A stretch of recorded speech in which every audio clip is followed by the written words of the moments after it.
भूपेंद्र सिंह को भी यहां पर नकार दिया है जनता ने। ठीक बात आप कह रहे थे कि जिस तरीके से हमने देखा वेस्टर्न यूपी में चौधरी के अलावा सबको नकार दिया प्रिया। बिल्कुल बिल्कुल, वेस्टर्न यूपी में हमने देखा उसका काट लाने की समाजवादी पार्टी ने कोशिश की थी, राजनीति थी। जी जी जी हाँ, कोशिश की थी, लेकिन उस कोशिश में वो सफल नहीं हो पाए।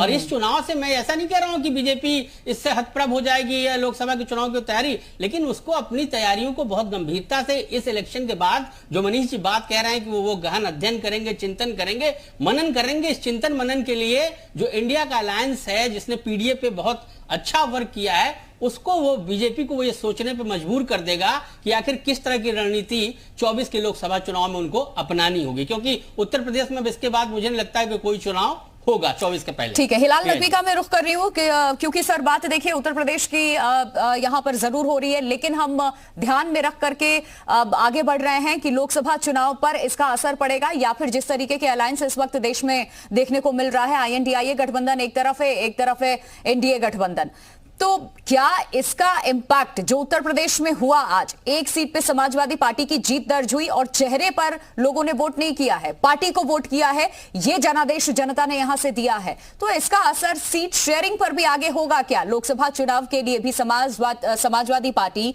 दावेदारी अपनी मजबूत रखेगी, क्योंकि अब एक समाजवादी पार्टी के पास स्ट्रॉन्ग पॉइंट है, मौका भी है। प्रिया जी, जहां तक कि सीट शेयरिंग का सवाल उठता है तो निश्चित रूप से हमारे जो शीर्ष नेतृत्व है वो समाजवादी पार्टी का शीर्ष नेतृत्व आपस में बात करेंगे और उसमें बहुत सी चीजें डिस्कस की जाएंगी, बहुत सी जगहों के ऊपर हम लोगों को डिस्कशन होएगा। ये बात प्रमुखता से सामने आएगी कि जहां पर इंडिया के सारे रिसोर्सेज मिल जाते हैं वहां परिणाम क्या होता है और जहां पर इंडिया के सारे रिसोर्सेज नहीं मिलते हैं वहां के परिणाम क्या होता है। निश्चित रूप से इसका आकलन किया जाएगा और इसका आकलन किया जाना भी चाहिए। अब रही बात ये कि सीट शेयरिंग पे क्या असर पड़ेगा, तो देखिए हम लोगों की अलग अलग पार्टी हैं, हम लोगों की विचारधाराएं हैं, हम लोग उन विचारधाराओं में वो चीजें जो कि कॉमन पॉइंट हैं उनके साथ लेकर के सामने आ रहे हैं। यहाँ पर जो हम लोगों का मुख्य उद्देश्य है वो ये है कि देश को बचाना है इस भ्रष्ट सरकार से, देश को बचाना है इस भ्रष्ट सरकार ने जो सारे के सारे रिसोर्सेज एक बिजनेसमैन विशेष को बेच दिए हैं, उसके नाम गिरवी कर दिए हैं, उससे हमको बचाना है। यहाँ पर हमको बचाना है जिस तरह से उत्तर प्रदेश में लगातार गरीबी जो है वो तेजी से पैर पसार रही है, जिस तरह से यहाँ के ऊपर कानून व्यवस्था जो है वो बुलडोजर के सपोर्ट कर दिया गया है। ना कोई सुप्रीम कोर्ट है, ना हाई कोर्ट है, ना कोई कोर्ट है। कोई एक व्यक्ति खड़ा होता है वही तय कर लेता है क्या सही है क्या गलत है। और घोसी में तो इसका बहुत जबरदस्त इस्तेमाल हुआ है।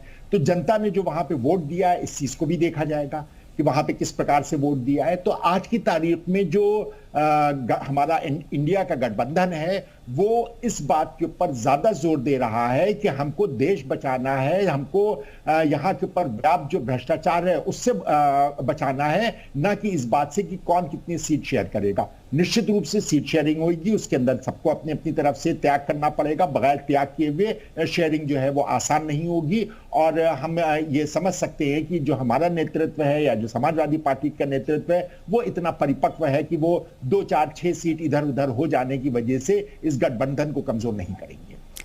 बिल्कुल सुभाष यादव, मैं आपका रुख कर रही हूं क्योंकि जिस तरीके से हमने देखा था राजभर ने भी पूरी ताकत झोंक दी थी। पूर्वांचल में आप अपनी दावेदारी करते हैं कि हमारी वहां पर पकड़ है और यहां तक था कि हम जीत रहे हैं।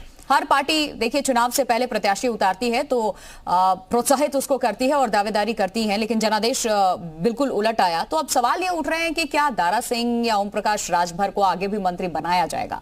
आप अपने ही गढ़ में अभी तो सिर्फ एक ही एग्जाम हुआ, वहां फेल साबित हुए हैं सर, तो इसलिए आने वाले दिनों में ये सवाल भी अब लगातार पूछे जाएंगे और बीजेपी से भी मेरा ये सवाल रहेगा। लेकिन पहले मैं आपका रिएक्शन इस पर जानना चाहूंगी कि फिर यहां पर कॉन्फिडेंस आपने लूज किया है।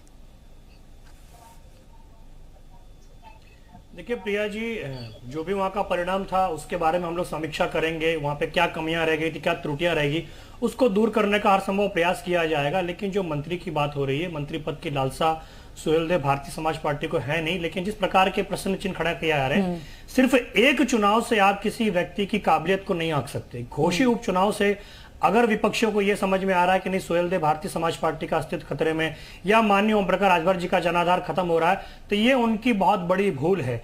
एक चुनाव से आप कभी किसी के बारे में उसकी योग्यता का पैमाना नहीं बना सकते। लेकिन अगर घोषी का उसी चुनाव था, गढ़ में, जिस जनता ने गढ़ में हमें आप दम भरते हैं जनता कि ने हमें हमारी शायद- पकड़ मजबूत है, वहां आप हार जाते हैं फिर? देखिए प्रिया जी, लोकतंत्र के अंदर जनता जनार्दन सर्वोपरि है, और जनता ने अगर हमें नकारा है तो जाहिर सी बात है कुछ ना कुछ कमियां रही होंगी, और उस कमियों को दूर करते हुए जनता के बीच में जाने का हर संभव प्रयास करते भी आए, और फिर प्रयास करें, उनको बताएंगे भाई हमारी क्या कमियां रह गई थी और उसको दूर करेंगे। लेकिन चलिए, गढ़ अच्छी तो बात है समाजवादी कि इस हार पार्टी को भी हारी इतनी है ना, जल्दी ये स्वीकार सवाल कर लिया आप समाजवादी लोगों ने पार्टी से और मान पूछिए, भी लिया। उन्होंने आजम देखिए, को कैसे हारा? एक ब्रेक के लिए मुझे यहाँ पर उन्होंने रुकना राम को होगा। कैसे इस चीज को हारा? आपने मान लिया कि कहीं ना कहीं कमी हुई है, गलती हुई है, जिसका जनादेश जनता ने दिया है। और चर्चा की शुरुआत मनीष शुक्ला जी मैं आपसे कर रही हूँ, क्योंकि आप लोगों ने हार को मान लिया और ये कह भी रहे हैं सामने वाली पार्टी से कि चलिए जीत गए आप, हम अपनी हार स्वीकार करते हैं, ईवीएम पे इस बार सवाल खड़े नहीं किया, आगे भी ऐसा नहीं होना चाहिए। सर, जो जनसभाएं हुई थी, चाहे हम रैली कह ले, आपको नहीं लगता है कि ये जो चुनाव होते हैं, चाहे उपचुनाव की बात कर ले, क्षेत्रीय चुनाव की हम बात कर ले, यहां कहीं ना कहीं क्षेत्रीय मुद्दे दब गए थे? और बीते कुछ दिनों में हमने देखा भी है जो नेशनल मुद्दे हैं वो हावी रहते हैं, उस क्षेत्र की क्या समस्या है, लोग वहां के क्या चाहते हैं, कहीं ना कहीं ये चीजें साइडलाइन हो जाती हैं। इस वजह से इस तरीके का फरमान भी देखने को मिलता है, और वही चीज समाजवादी पार्टी के लिए बेहतर साबित हो गई और आपके लिए मंथन का विषय बन गई है आज। देखिए प्रिया जी, जब चुनाव होता है, विधानसभा का चुनाव हो, कोई भी चुनाव हो, तो जनसभाओं को जो बड़ी जनसभाएं होती है ज्यादातर मीडिया उसको कवर करता है, लेकिन उसके अतिरिक्त चौपाल लगते हैं, नुक्कड़ सभाएं होती है जहां स्थानीय विषय भी उठते हैं। और किसी भी एक 403 विधानसभाओं वाले राज्य में एक विधानसभा के परिणाम से आप ये नहीं कह सकते कि कोई मुद्दा विफल रहा या सफल रहा। नहीं, क्योंकि देखिए दारा सिंह थे, समाजवादी पार्टी के पास वो सीट थी, वो आपकी पार्टी में आ जाते हैं, लेकिन जनता उनको नकार देती है, जनता उसे पसंद कर लेती है जिसे समाजवादी पार्टी लेकर के आती है। कैसे प्रत्याशी को चेहरा वहां पर बनाया जाता है, जहां वोटों के ध्रुवीकरण को लेकर के भी पहले संशय था, वो तो अब नतीजे जब सामने आए तो हमने देखा 40,000 का मार्जिन बहुत होता है सर एक उपचुनाव में, विधानसभा चुनाव में। बिल्कुल होता है।